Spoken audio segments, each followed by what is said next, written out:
Happy Friday, everybody. It is Kevin Cole here, host of Unexpected Points. This is the Friday YouTube live stream taking Q&A plus talking about whatever edition of the pod. I'll put this out in podcast format. You can consume it over the weekend, but if you can tune in on Friday afternoons, and I admit I'm not great about keeping a rigid schedule, as our friends over the pond would say, on Friday afternoons for when I'm going to do this. But, I was a little busy today. I actually got some tennis in this afternoon. So props to your boy here working on his serve. Getting up to about, I don't know. I got to get a radar gun out there. I'm thinking 115 probably. I could probably do it. But anyway, enough about my athletic exploits, which are few. Let's talk NFL.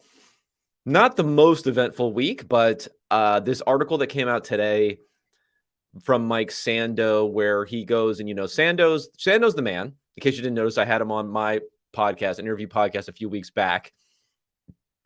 I'd say he has the best relationships as far as getting in behind the scenes, talking to different executives, different relationships that he's worked, whether it's high-level coaches, executives, other decision makers throughout the league. He's kind of the guy there. He started the quarterback tiering articles, which at ESPN, which I think Jeremy Fowler or someone took over there. Continuing on at The Athletic, he has this piece now, and he does this a lot where he talks to all the different executives. He has one out, I believe, today.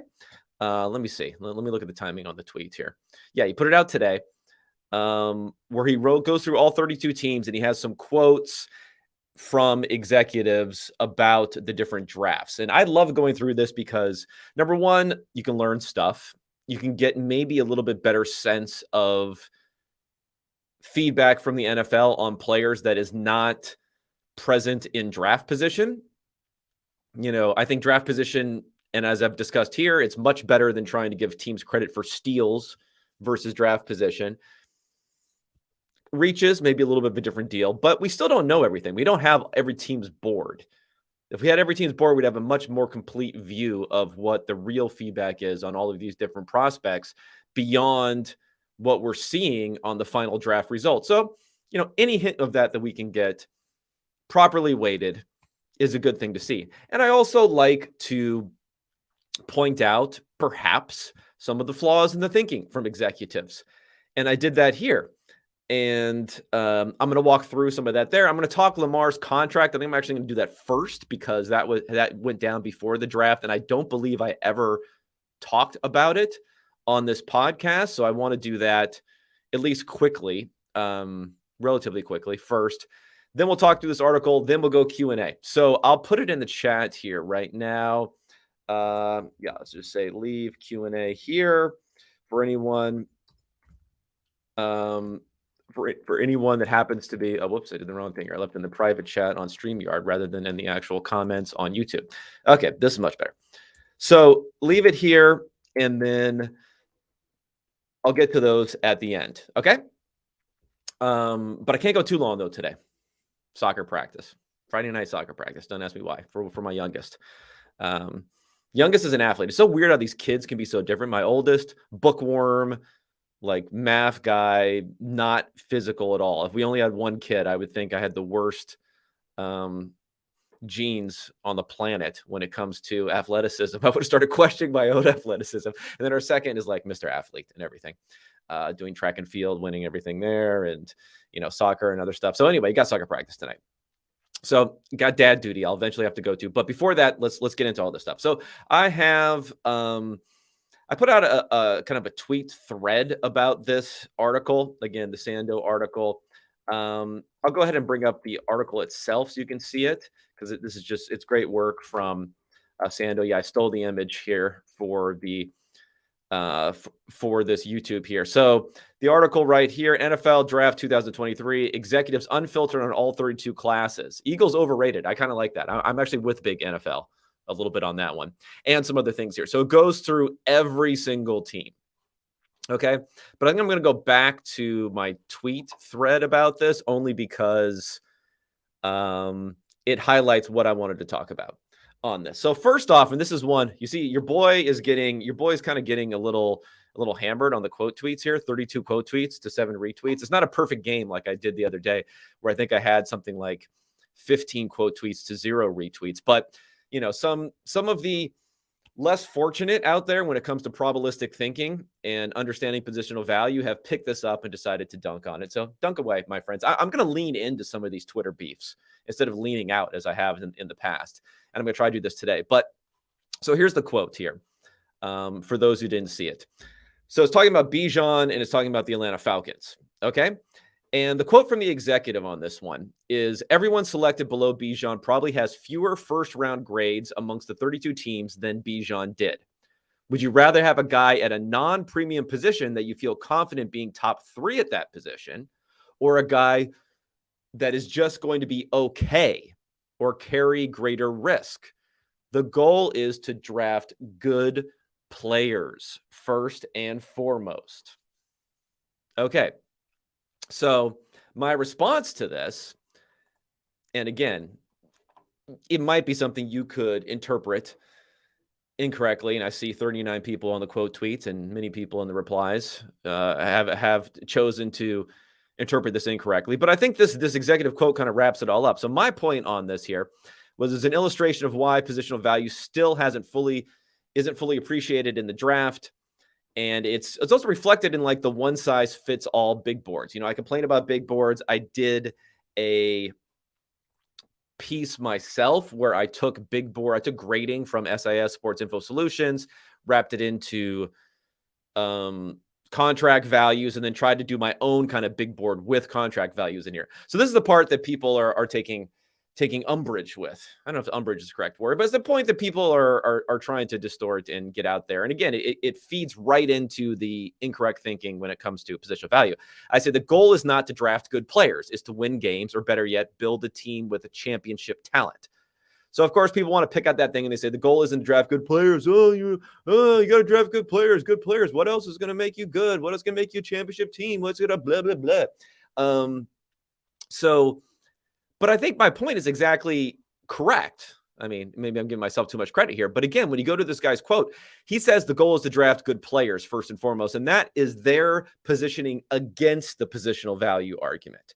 Against the positional value argument, they're saying, well, first you got to draft good players. Would you rather draft a guy who's just going to be okay or a great player at the position? And there's a couple different mistakes there. So number one, like I said, and I still believe it's true, your ultimate goal is not to draft good players. That's looking at success rate. That's looking at that is like the argument against positional value. That's exactly what people are thinking. People are thinking, hey, Bijan Robinson, great player. The tackle that we could have gotten there, Skoronski or Wright or whoever we could have gotten in that area, not great player. Therefore, we draft Bijan first. Two different problems with that. Number one, of course, positions have different values. If you're going to say like the Chiefs versus the Eagles, let's think about that as in the Super Bowl. If you're going to line up every single player on each team at their respective positions and say who has the better player at all these different positions, Eagles are going to win. Hand down. If you're just counting you're just going to give me 1 point for every single thing there, right? But the Chiefs probably have the 2 most valuable players in Patrick Mahomes and Travis Kelce, relative to their positions in the NFL. That's why they win. The Bills probably have better players if you look at all the different players there. Maybe the Bengals have better players. Maybe the 49ers have better players if Mahomes is just getting 1 point for being better than, Brock Purdy or whoever there. But the Chiefs win the Super Bowl. And the reason they do is because, again, the goal is not to have the most good players. That's not the goal. It's an indisputable point. People can try to dunk on it all they want. That is not the goal. The goal is to win games. The goal is to have an overall team that has the highest upside, the most championship potential. You don't get that by just having the highest number of good or great players on your team. That's not enough. You have to have the right values, the right players in the right positions, and the most value in total. And certain positions, running back not being one of them, again, this was in discussion of the Bijan pick, running back being one of them, even having an elite player is not going to give you the most overall value versus having a very good player at another position. That's just the way it is. So when you're maximizing for will this player be good or not in your draft selection, you're doing it wrong. That's the whole positional value fallacy, not being part of the positional value fallacy in the NFL. The second part of this, and this goes into some of the like pushback that I was getting on this. Maybe I could even bring up some of this, although I'm loath to kind of get into, too much of like what was going on Twitter. How can I even find what was going on here? Yeah, there was some pushback, but I think it was perfectly illustrated. Actually, I think the reason that I'm getting a decent amount of flack for this is this Theo Ash guy. Do you guys know who this is? I'm not sure who this is. He has 63,000 followers, but he has like a shit ton of TikTok people. TikTok. So I'm getting hit by the TikTok crew.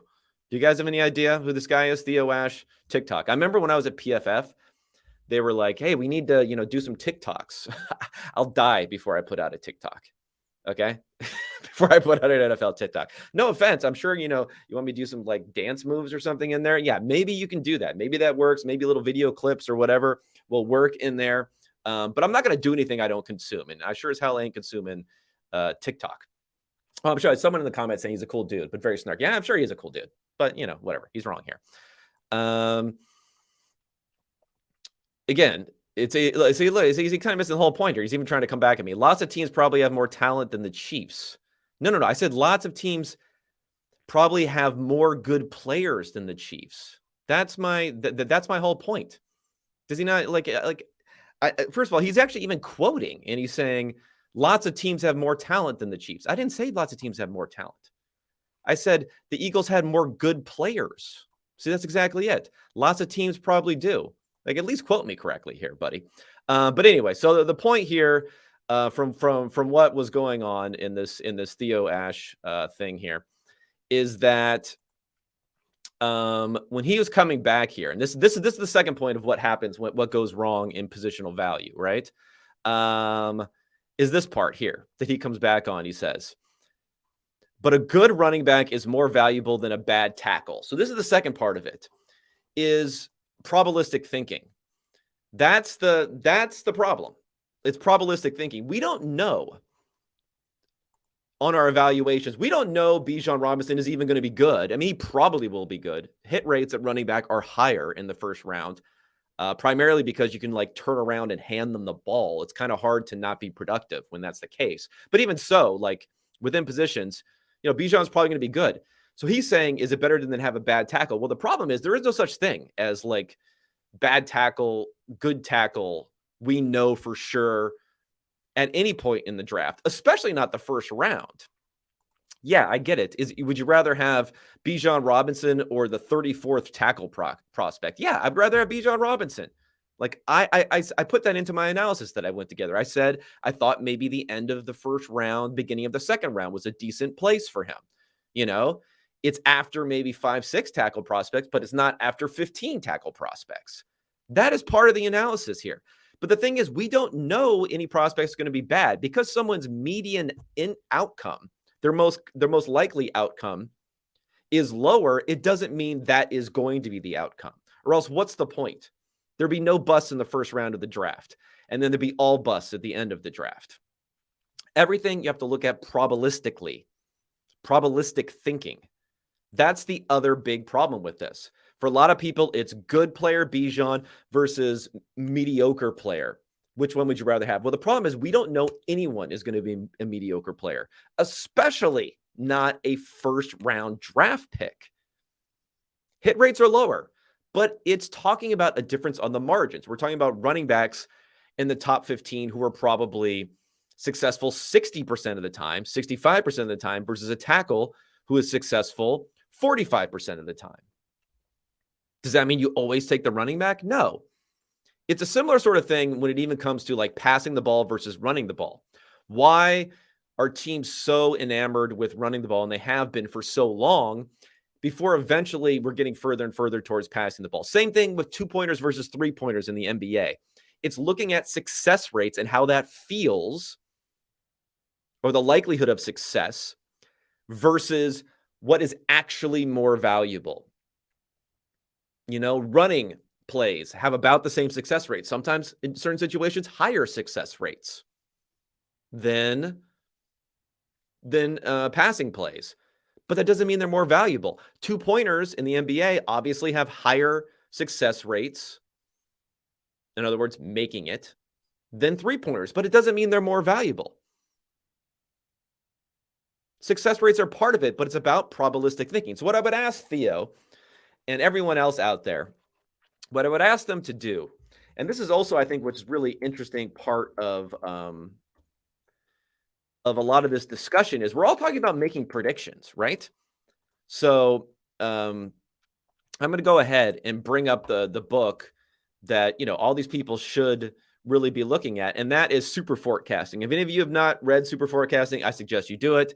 At least go and read some reviews about it, or see some interviews from Philip Tetlock, who's on there. Dan Gardner's the other author on there. And again, we have the ability to study who makes the best predictions. Okay, this is what this book did. It said, let's look at experts making predictions versus other people, and what makes people good at making predictions or not. And largely what they found in this book is, number one, experts are the worst at making predictions. Why? And this is a bias of expert bias, is they overvalue their own knowledge and they're overconfident for it. For instance, one of the things they mentioned about is people who are experts on geoglobal war and international relations were way off, and were predicting war and things like that at a much higher rate than what they actually happened. I mean, number one, they're probably incentivized to be more like that, or else that makes it more exciting what their commentary is. But number two is they look at their specific knowledge in a particular area and they get very, very overconfident. They overweight it rather than just looking at base rates. That's another thing that Philip Tetlock and the authors of Super Forecasting found, is having respect for base rates. So having respect of saying, on the average, this is what we think is going to happen, and then deviating slightly off of that for your opinion is very important, rather than making your entire decision about this piece of knowledge that you have. Let's think about fourth downs. It's like the whole thing of, oh, my left guard is getting his ass kicked today, so I'm not going to go for it on fourth down. You're overweighting that piece of knowledge you have versus the much higher base rate of how successful you'll be. Yeah, you should deviate slightly off of that base rate, but the base rate is much, much more important. That's what forecasters seem to know. They're also people who are super forecasters, people who are really good at making predictions in different areas, are good at predictions in all different types of area. If you think probabilistically, if you respect base rates, if you're someone who researches and has intellectual humility about different areas, you can go into almost any area and be better at making predictions than experts in that area. So the probabilistic thinking, I would suggest, Theo and others out there, go ahead, read Super Forecasting. You'll learn a little bit about how we have to look at this thing probabilistically, rather than just saying, Bijan better, therefore we know these other guys are going to be worse in the NFL. We definitely do not know that is going to be the case. But anyway, getting back to this thread I had and the other different quotes that are in here. There's some good ones. I thought they had an interesting point here, which I agree with, on the Denver Broncos when talking about Sean Payton. And I didn't actually clip the one move, but the trade up for not Josh Downs, for Marvin Mims, where they traded a future third rounder for the right to move up from the fourth to the third round to draft Mims. Not a big fan of that for the Broncos, who don't have a lot of picks. And the last point here, when I mentioned these other moves where they were trading around and doing other things and getting former players there, it says everything they do now feels coach driven. And yeah, I'm kind of starting to get a little bit of that feeling too. And it's a little concerning. I mean, one of my most popular articles, I think the second most popular article I wrote, was a first round pick so far on the site is for Sean Payton is a steal. Now, I was talking about coaching wise. if he starts being an executive, yeah, I'm gonna be a little bit worried about that. Another interesting one was talking about Houston and what they did to trade up in this draft. So, we know what they did to trade up here. We know about the trade up from the 49ers for 3 first-round picks and a third. But what I didn't realize is the last time we had this exact move that the Texans made, so a trade from 12 to 3 for a non-quarterback. The last time we had that happen was when Miami did it for Deion Jordan. How did that work out? And all they traded was the 42nd pick. Now, this was a draft bereft of quarterbacks, but they're making the same. They're not trading up for a quarterback. So, did Houston really pay this ultra premium because there were other quarterbacks still left in this? I guess it's mostly Anthony Richardson because Will Levis didn't end up going until the second round. Hendon Hooker didn't end up going until the third round. So back then in 2013, same rookie wage scale, basically, coming after 2011, the Dolphins were able to get up from 12 to 3 for just the 42nd overall pick. So an early-ish second round pick. That's all it took. The Texans traded 33 overall in this draft. They traded next year's first and next year's third. All of that for a position player. I mean, I think Will Anderson's a better player, all that sort of stuff, but not that much better. I mean, that's kind of like an insane differential in trade-up cost. And then on top of that, I think there's also some bad thinking, but maybe this is actually part of the Texans thinking when it comes to why they're okay with getting rid of future picks. And let me make sure I'm going to get it here. Okay. Why they're okay getting rid of future picks is it's a combination of a couple different things. One, we have the principal agent problem. So they mention here, right here, one of the things I don't think one executive's talking about here, he says, I don't know if their GM survives a really bad year and is making picks next year anyway. Yeah, that might be true. So this huge trade up that they made for Will Anderson, that's not going to hurt them this season, right? It's not going to hurt them retaining their jobs necessarily. I mean, it might hurt a little bit because the player they could have gotten at 33 and 12 might actually have been better even for this season, but it's not going to hurt them a ton. It's going to hurt them a ton next year, the year after that. So, principal agent problem. Principal agent problem, for those who don't know, is the principal in this circumstance is the one who really cares about the longer-term health and ownership of something. It would be ownership and probably the fans, I guess. And the agent here is tasked with maximizing the value for this enterprise, but they have their own concerns and they have their own wants and their own incentives. And in this case, it's you're not going to be there next year anyway, so why do that? So there's that, which I thought was a little bit weird. And then another part when he's talking about this is whether or not they'll have an opportunity next year to they already have CJ Stroud. So what do they need the pick? Let me see. Where's the quote about that? I know there's a quote in here on this one. Here we go. So it says here, my guess is they were split between two players. Actually, no, wait, that's not the pick.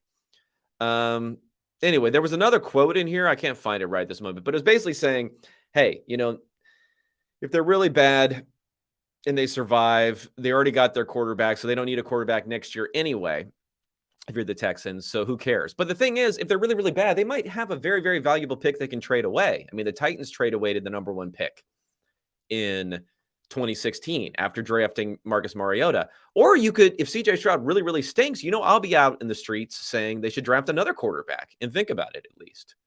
If it's Caleb Williams or someone like that. So another issue there when it comes to being able to interpret these things by executives. What else is a good thing from this article? Okay, I mentioned the Sean Payne thing. I mentioned that. Oh, this is another one where I'm going to call this the I don't know what this bias is called. I'm going to call it the found money bias, where it says teams flush with picks might sometimes become freer with their spending. And they're talking about it here again in relation to the Texans being willing to trade up, but it happened also, I think, even with the Cardinals, because the Cardinals traded down They got this like free money kind of, and then they went and traded up from 12 to 6. So, hey, they were like, we got all this free stuff, and now we can trade up from 12 to 6. Now at 12, they would have gotten another tackle at 12.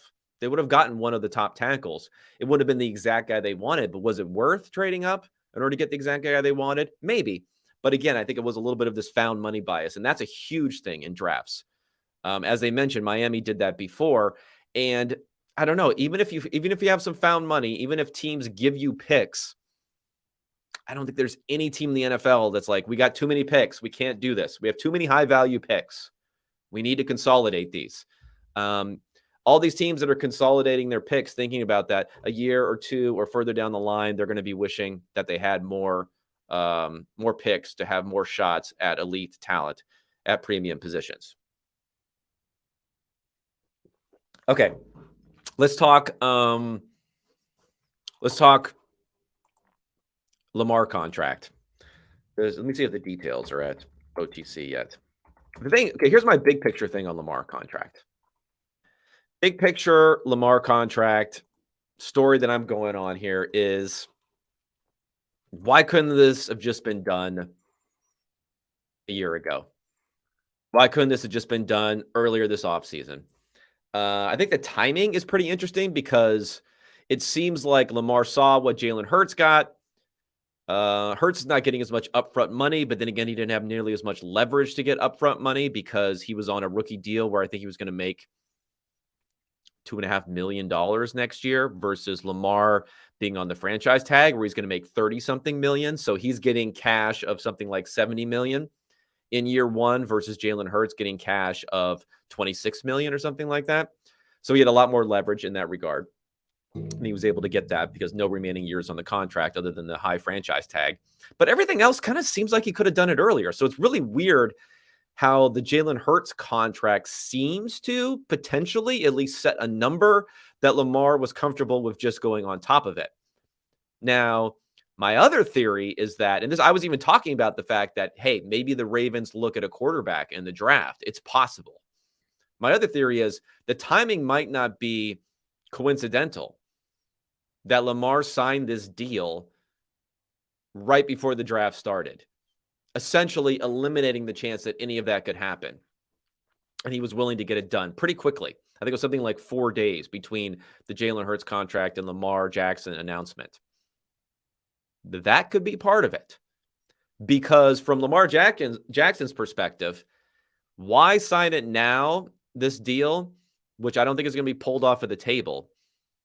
Why sign it now instead of waiting until, I guess it's mid-July, when is the deadline for doing a deal if you're on the franchise tag? Why not just wait? What if Joe Burrow signs in the meantime? It's $60 million a year. He's probably not going to be 60. $57 million a year. Or Justin Herbert signs at $56, $58 million a year. Sounds like a good spot to be in if you're Lamar Jackson, is to wait until after that. So maybe there was some timing because of the draft. Maybe Lamar saw that there wasn't any serious consideration of anyone else trading for him. Maybe this is actually what it took, this feedback from the rest of the NFL that he was able to get via the franchise tag, via the non-exclusive franchise tag. Getting that feedback actually pushed him towards being willing to make a deal. Kudos to the Ravens and Eric DaCosta there. I think they played this out really, really well and got a contract that they would have been willing to do from the very beginning, I think, or have been willing to do a year ago. I mean, it's a big deal. It's the new record, all that stuff, but paying Lamar Jackson on an annual basis, the same amount that he's the same amount you're paying Jalen Hurts, sign me up for that one. So congratulations to the Ravens on that. And that's my quick little take here on the Lamar Jackson contract. All right, let's get to the Q&A again. If you are watching live on YouTube in the comments, go ahead, tag Q&A. I'll look through some of the other comments to make sure that I'm not missing anything here. And then we'll blaze through and try to answer these before I get out of here. Soccer practice. But I got some time. I guess got some time here. Lord Jamone here. Thank you for enjoying the show. I appreciate the different perspectives. Thank you. You know, some people on Twitter don't seem to appreciate the different perspectives. That's interesting there. What else we got here in comments before I get to questions? Theo's a pretty cool dude, but very snarky. Yeah, I'm sure he is. I'm sure he's a good guy. You know, if I saw him in person, I'm sure he should be a great guy. But yeah, I don't get, like, I especially don't get the quote tweets where I think he just put like "what" or something as a quote tweet, and then, you know, it like the people who follow him, he's got a lot of trollish people following him. It seems like because like that's not constructive. That's not constructive. I'm willing to have a constructive conversation. Let's do it. Okay. Q&A. These Q&As are always so big. I got to like raise my head up, or else I'm getting swarmed by the Q&A on the screen here on YouTube. Seahawks fan here. They traded their third round pick for a future third and fourth from the Broncos in this past draft. I think this is the exact Marvin Mims trade that I was talking about earlier. Is it just me, or is that trade incredible value? How bad of a trade was this for Denver? Oh yeah, no, it's not just you. It's definitely not just you. This was one of the worst trades of the entire draft. If you go by surplus value, let me go ahead and look at this here, because, well, let's see. Where was Mims drafted? So let's go Mims draft. Make sure I can figure out exactly. So I'm going to figure out the exact pick here before I make. So he was pick second round 32. Was that the pick, or am I thinking about a different pick here? Maybe it was 32. Did they move up from the third? Was that what it was? Maybe I had it incorrect about them moving from the fourth to the third. They moved up for him though, right? Okay, trade up. Let me just do Marvin Mims just to make sure I got the right here. Oh no, I'm thinking of a different one. I guess this is a different trade that they made. So let's get. It was not the Mims trade. Sorry, I impugned the Mims trade up, which was smaller, but still. Why are you doing this? Draft trades. There was a good one at CBS where it had like every single draft tracker trade. Okay, here we go. So let's go for the Broncos. Yeah, that was the wrong one. Where's the Broncos one here? Bum, bum, bum. Do I have the right? What am I looking at here? Who are they trading up for this pick? But anyway, yeah, that one is.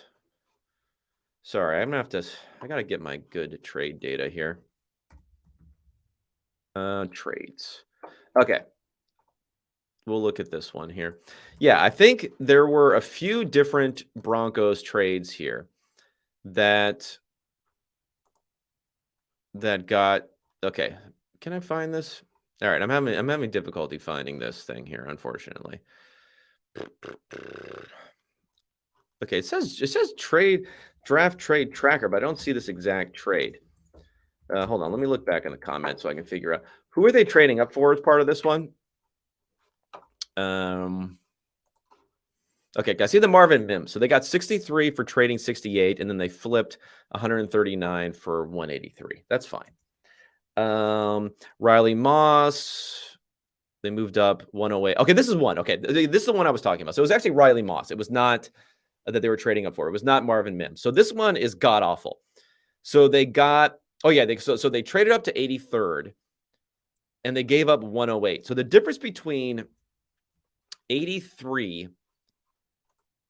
and 108 in surplus value. 83 in surplus value is worth 1.65% of the cap per season. So if you think about that in money, what's the cap right now? 238 or something like that. So let's just look at the percentage so we can figure out. So it's 1.65, and then 108 is 1.23. So it's 0.4% surplus value. If you multiply that by 4, you assume it's over the course. So it's 1.6% of surplus value is what you're losing. And you gave up a 2024 third round pick. So a third round pick, if it happens in the middle of the round, that is pick 80. So again, they gained 0.4 on trading up. What they're going to give up next year is going to be 1.7. 1.7 versus 0.4. Now, you want to discount that by 20%? That's fine. But you got to discount that for it to be equal. you'd have to discount that value a year out by 75%, more than 75%, for it to be an equal trade. So yeah, that was disaster trade. That was the one that I was talking about with the Broncos as being the super, super duper disaster trade. And yeah, the Seahawks really, really cleaned them out on that one. Okay. Is there a general metric or composite key for deciding how to balance draft capital and position? Surplus, contract value, position of war, average hit rate, etc. I mean, I would say the best way to do it, and I didn't do this in the article, I just looked straight up at the grading and what they're assuming the player is going to be. But it would be range of outcomes for the player, probabilistic range of outcomes for the player based on historically what's happened, with input, of course, to the specifics of these players. Range of outcome, dollar value on what that type of player is worth on the free market or in the second contract market, discounts applied as to how quickly or slowly the position gets up to speed. Running backs do get up to speed really fast in year one versus tight ends taking, a year or two. So that would be part of it. And then just calculating out what your mean surplus value is by multiplying what the surplus value would be in all of these different probabilistic outcomes. Now, then you have one number you can go off of. So that would be like the one holy grail number. But at the same point in time, I think it's important to also look at and maybe give more credit to elite type of outcomes where you can really hit home runs. And again, for running backs, you're just not really going to hit a true grand slam like you would be on a tackle who hits or an edge rusher who hits as far as the surplus value you're going to get on them. So you probably give even more credit to that. So the mean values are probably going to be higher. The probabilistic surplus value, mean values are probably going to be higher for an elite position. But you might even want to give additional credit for your ability to really hit things out of the park. Because if you do that a few times, then you really got that championship sort of upside there. Okay, Q&A. I feel like people are using 6-game sample of a player who was not played in 2 years to gauge for Watson's future success while ignoring his 53-game sample prior to relating to Watson. Andrew Berry, Avatar. Interesting question that you would have about the Browns there. No, I'm just kidding. Yeah, no doubt. I mean, I've been on this podcast plenty of times with the Watson thing. I wasn't a fan of the signing. I think he's guilty of sin when it comes to a lot of this stuff. But as a football player, he's probably going to be able to look past it. I don't think he's getting a lot of grief about it. It doesn't seem like the players care about it really at all, or at least they're not vocal about it. And he's a damn good quarterback. I mean, coming out of 2020, he was the second guy to Mahomes. Some people thought he was even Mahomes adjacent coming out of that sort of situation. Allen had a great year, but, that was one breakout year. And Watson might have even still been better in 2020. Herbert hadn't emerged. Joe Burrow hadn't emerged. So Aaron Rodgers hadn't made his comeback, his back-to-back MVPs comeback at that point. I guess he got one MVP that year. But people were still, Watson was right there. So yeah, I do think the Browns have a lot more upside than some people may be thinking. And again, if you look at it probabilistically, at least we know he has a ceiling. Like we don't, like when you look at other guys like a Carr or a Cousins, or other people in the division like a Pickett, I'm not even sure about the ceiling. We'll still wait and see on someone like him. But, Watson's ceiling is right there with him. In Mike Sando's quarterback tiers, he had 30 out of 50 executives calling him a tier 1 quarterback, way more than we ever saw for Lamar Jackson. What does he say here? Once I obtain billionaire status, I'll buy the Jaguars and have GM and head coaching positions ran by AI. Less emotional mistakes and all decisions can be justified. Yeah, I don't know if you want AI running it there. I think that's a good check. This AI thing is kind of overhyped. If you want my AI take as far as being able to take over the world, like Chat GPT and GPT-4 and all this sort of stuff, just because something seems human-like doesn't mean it's intelligent. These things are not intelligent. They're not like that intelligent. I mean, they could already beat the pants off of us when it comes to chess and other stuff. That's a lot more complicated, honestly, than some of this stuff. Speaking of the Jaguars, there's a certain member of the Jaguar ownership family who subscribed to the subscribed to the Substack the other day. So props to me on that. Says Lamar Jackson said he accepted the same day it was sent by DaCosta. Yeah, Lamar Jackson's just like signing it and going on. The whole agent thing probably helped as far as how fast that was, but I think it did hurt before this. Um,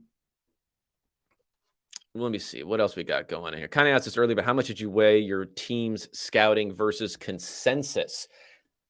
I don't know. I mean, I think it's pretty important. I think you have to look, of course, as to what consensus Kate can be missing. But I do think it's interesting that these teams, it sounds like a faulty process to me that teams go into the draft all saying that they have 16 players on their board for a first round. That's it. And they all get a first rounder somehow. Right? It's like something's wrong. Something can't be right. So I do think on the outside consensus, it would be interesting. I mean, it would be interesting in a way. Maybe you don't have to go for like outside consensus, like you're getting dudes on Twitter who are like breaking down film. They're probably doing a fine job, but that might not be like you might not want to just go straight consensus big board. But some of that would be helpful. But maybe even you just do like contract work. Just get a bunch of contractors to like do some analysis on guys and get more of a wisdom of crowds there. What I saw was an interesting idea as they talk about like the scouts doing the scouting and then the nerds coming in and adjusting the board. They ain't ready for that though in scouting. Let me tell you, they're not going to want to put in and like not see their families for 4 months. And then they're like, Bijan's our number 5 graded guy. And then the nerds come in and move it to 25. They're not going to like that. I even got feedback from someone who works for an NFL team when I tweeted that out saying, yeah, that's pretty much the case. They don't like us if we're going to move stuff around like that. So that's also part of the problem when it comes to scouting and other stuff. It's like if they say, we think this player is going to be a Pro Bowler, and then you draft a player who they said their most likely outcome is going to be a decent starter, not going to be happy with that. Not going to be happy at all. Okay, Trevor here. Q&A, less specific to this session. Okay, that's fine. But much of the current methodology in analytics is tree-based or linear regression. Do you see more recent ML developments becoming relevant? Yeah, I think tracking data really just requires some bigger stuff. So there are a lot of neural net sort of stuff being built into it. To be quite honest, I haven't really even gotten into that stuff. I mean, I'm more of a stayed at a Holiday Inn Express data scientist and like a true data scientist. I was a finance guy. I had my CFA, but that doesn't require like programming or anything. It just requires having decent analytical and math skills. And so I did some like quantitative-ish work, but I was by no means a quant in doing finance. So I haven't really gotten into the neural net type of stuff because I just haven't seen the need to for the type of work I do. But I think when it comes to bigger data sets, stuff that we're just not seeing out here as much, but if you want to look at big data bowl submissions based upon tracking data, I think you'll see it in there. I think you'll see other stuff. I mean, but I stick with the tree-based and the linear stuff because, it's all just helping us make better decisions as opposed to having the perfect answer. Anyway, okay, we just have one last comment here. GPT-4 is also not human-like. I've spent the past week grading philosophy papers. It's very much clear which ones are written by machines because they suck. Yeah, I think that's true. I think that's very true. Someone shared a video the other day where they had a like avatar attached to answers from GPT-4. I mean, not to mention that the mouth didn't quite move correctly. But someone commented, "Oh, this is the scariest thing I've ever seen." I was like, this just seems like a really bad like when you go on a website and you have a chat and like a really bad chat. Like it was way too wordy. It was not colloquial at all, like the talk. Yeah, I'm not worried about it. It's like the self-driving car thing, which reminds me how my wife, who's doing podcasting, I think at the time she was with Planet Money, I want to say, or she might have been with Gimlet, where she was looking. It might have been when she was working for Gimlet and she was with this podcast called Startup, and she was looking at self-driving cars and everything that was going in there. A lot of hype cycle was going on at this point in time. I don't remember when it was.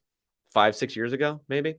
And she came out of the thing and she was like, this is not going to work. Like this is going to take forever compared to what they're saying it's going to take on it. And I'm feeling very similar about the whole AI cycle stuff right now. Anyway, I think that's it for me. I'm going to get out of here after about 45 minutes. I appreciate everyone tuning in.